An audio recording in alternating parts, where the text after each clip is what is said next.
Bab 1672 lebih dari setengah mati dan terluka. Merasakan keinginan membunuh yang kuat keluar dari tubuh Jerry, Yonah seketika kalang kabut. Tubuhnya terluka parah, lagi pula terkena pedang darah dari Jerry yang membutakan kedua matanya. Kemampuannya sudah menurun banyak, jika Jerry mau membunuhnya, dia sama sekali tidak punya kekuatan untuk membalas. Jerry, apa yang ingin kamu lakukan? Aku adalah keturunan langsung keluarga Jiang, di masa depan berhak menjadi pewaris keluarga Jiang. Bila kamu berani membunuhku, keluarga Jiang pasti tidak akan mengampunimu. Yonah berkata dengan gemetar, sambil bicara sambil tidak hentinya berjalan mundur. Keinginan membunuh di tubuh Jerry semakin lama semakin kuat, sepasang matanya menatap tajam Yonah, berujar, bahkan seorang master alam surgawa keluarga Jiang dibunuh oleh guruku. Kamu rasa, apa dendam di antara aku dan keluarga Jiang dapat diakhiri? Mendengar ucapan Jerry, Yonah benar-benar takut, sekujur tubuhnya tidak hentinya gemetar, dengan wajah memohon berkata, Jerry, kamu jangan membunuhku, pedang spiritualku ini adalah pedang spiritual kualitas terbaik, sekarang aku berikan kepadamu, aku mohon kamu biarkan aku hidup. Selesai bicara, Yonah langsung melemparkan pedang di pinggangnya ke arah Jerry. Jerry tidak menolak, langsung menerimanya. Walaupun tidak dapat menggunakannya, namun Charles seharusnya dapat menggunakannya. Membunuh. Jerry berteriak marah, seketika tiba di depan Yonah, satu pukulan menghajar jantung Yonah. Gelandangan. Terdengar suara benturan, tubuh Yonah melayang belasan meter jauhnya, menyemburkan darah, lalu mati di tempat.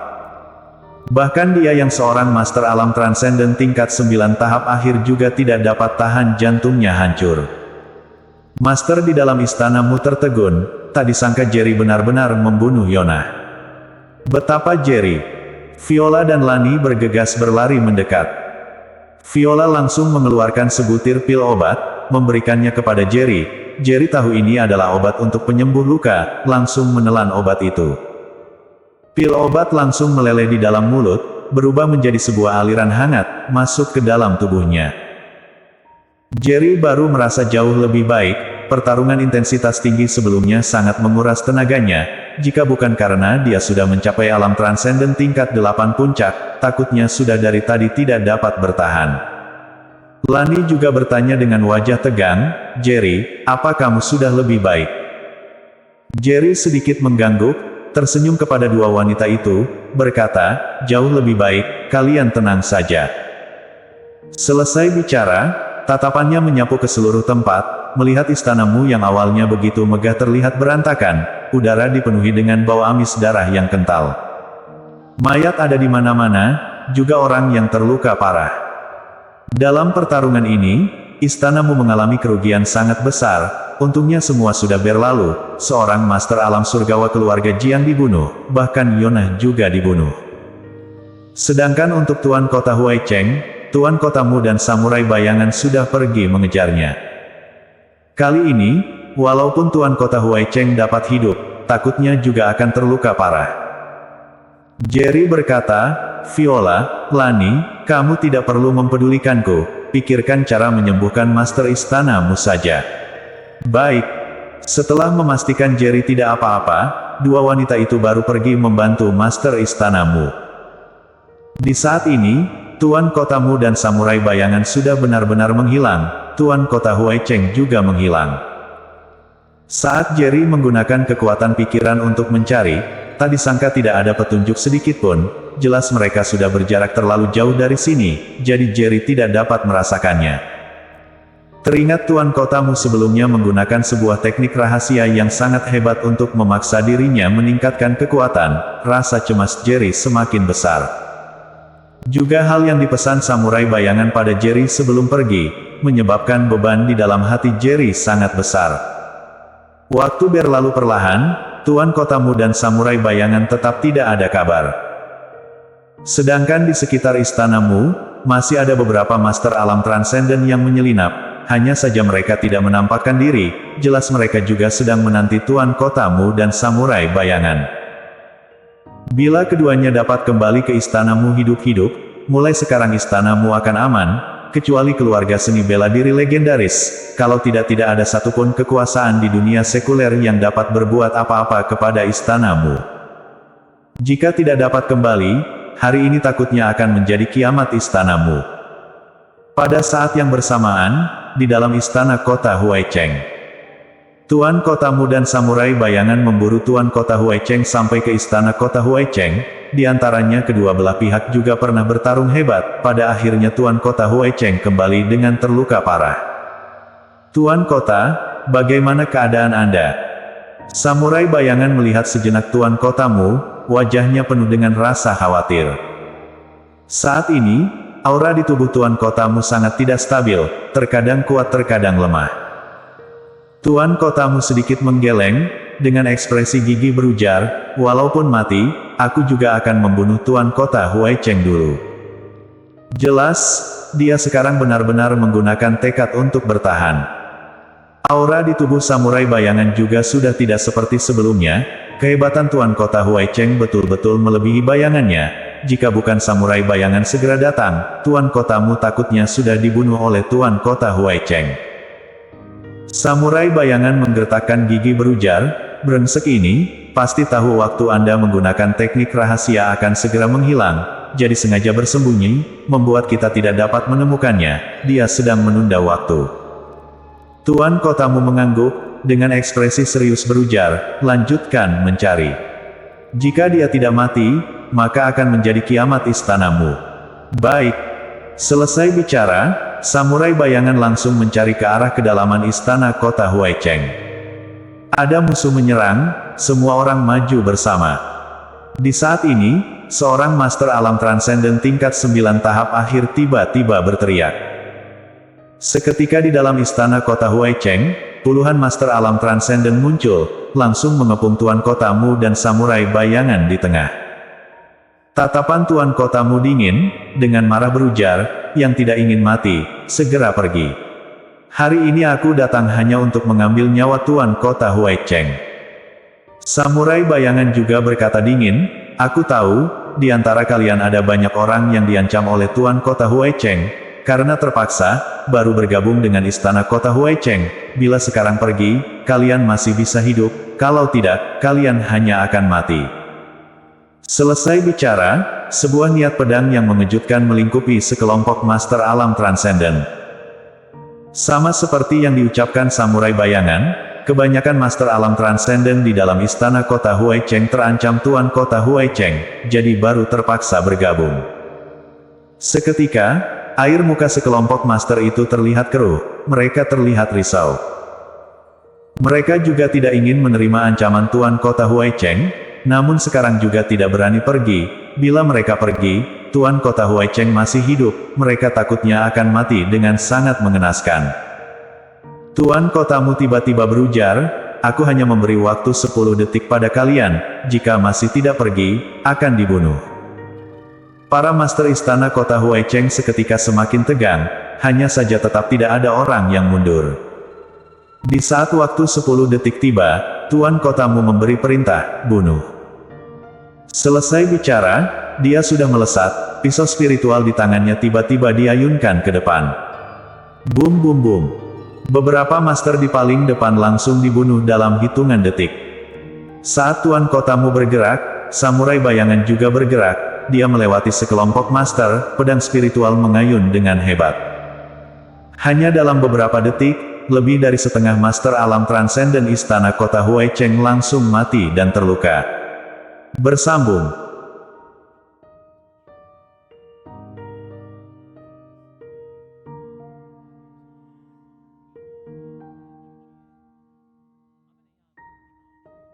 Bab 1673 Sebuah boneka.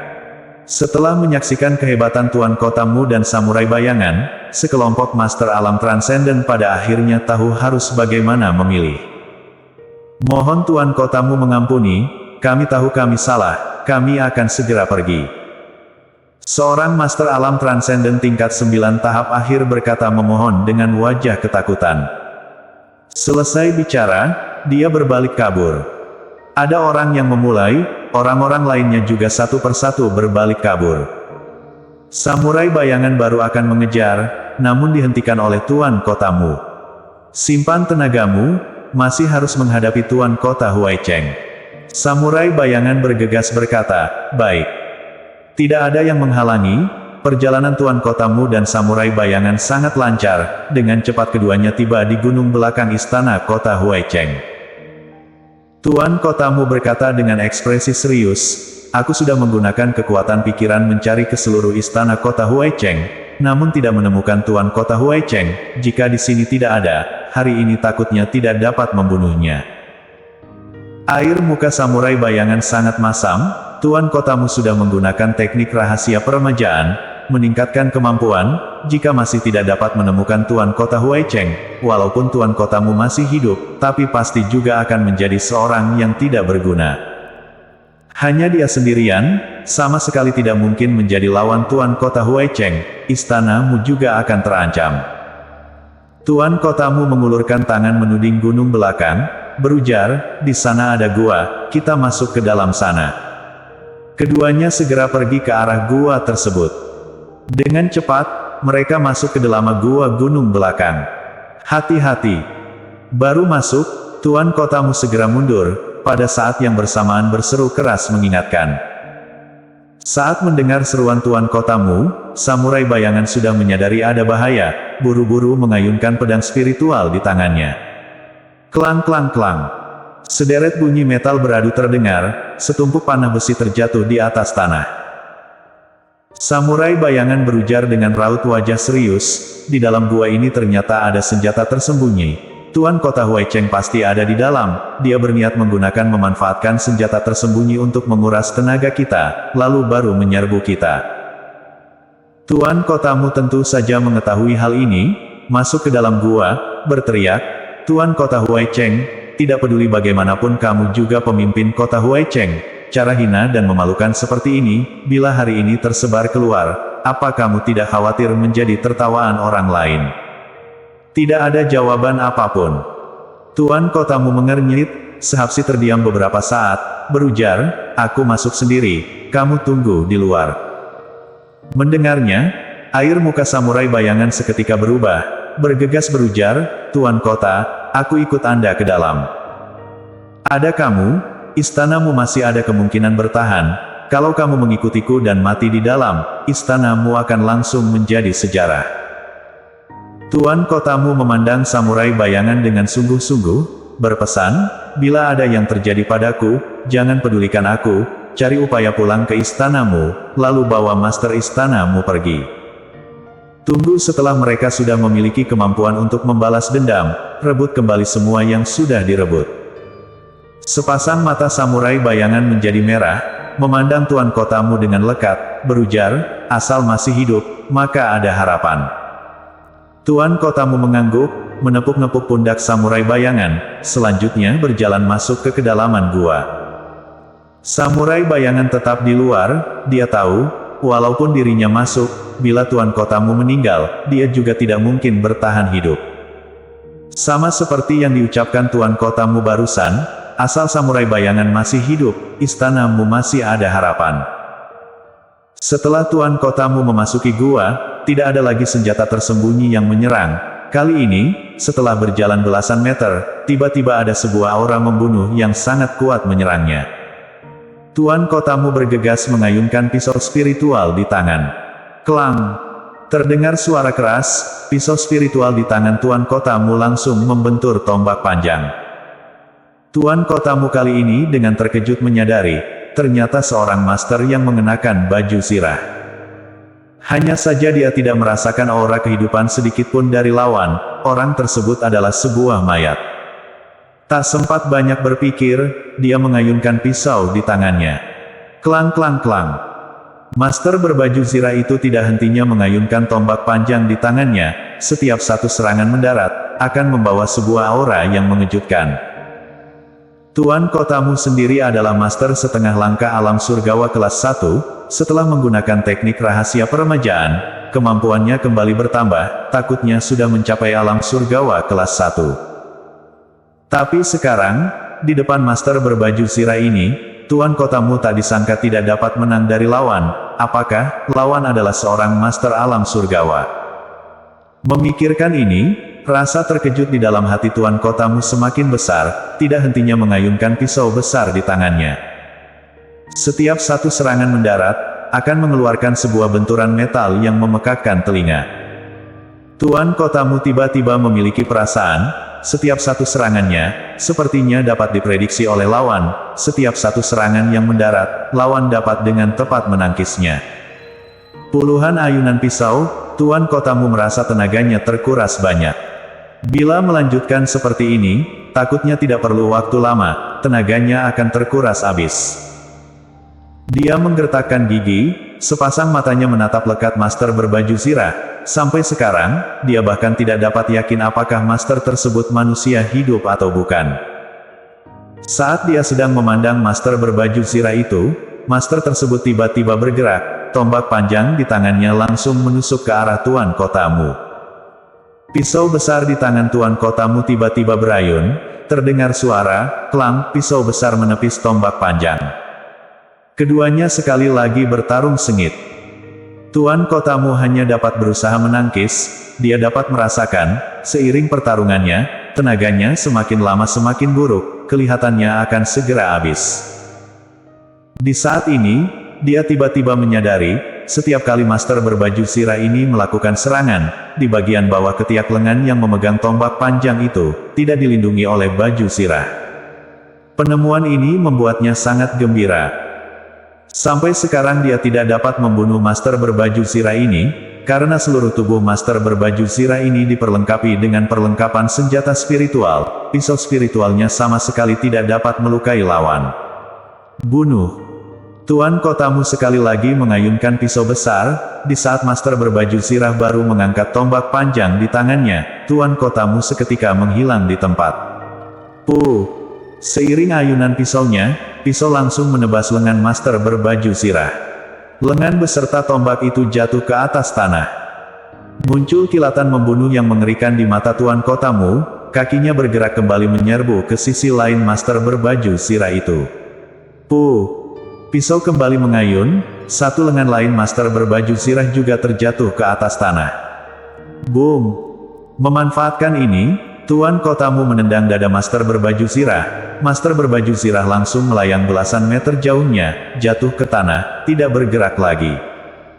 Tuan Kotamu terengah-engah, pertarungan barusan betul-betul menguras tenaganya. Saat Tuan Kotamu baru bersiap istirahat sebentar, sebuah niat pedang yang kuat mendadak menyerbunya. Dia bergegas menyingkirkan pikiran untuk istirahat, dengan cepat mengayunkan lengan, pisau langsung dihadang di depan dadanya. Klang! Sebilah pedang tajam mendarat keras di atas pisau, kekuatan pantul yang sangat kuat langsung membuat Tuan Kotamu mundur belasan meter. Kamu akhirnya berani bertarung berhadapan denganku. Tuan Kotamu mengusap darah di ujung bibirnya, sepasang matanya menatap tajam ke depan, yaitu Tuan Kota Huai Cheng yang memegang pedang tajam di tangan. Hanya saja, tidak tahu kenapa, dia merasa Tuan Kota Huai Cheng sedikit tidak beres, sepasang matanya kosong, seperti sebuah boneka yang dimainkan orang. Bersambung.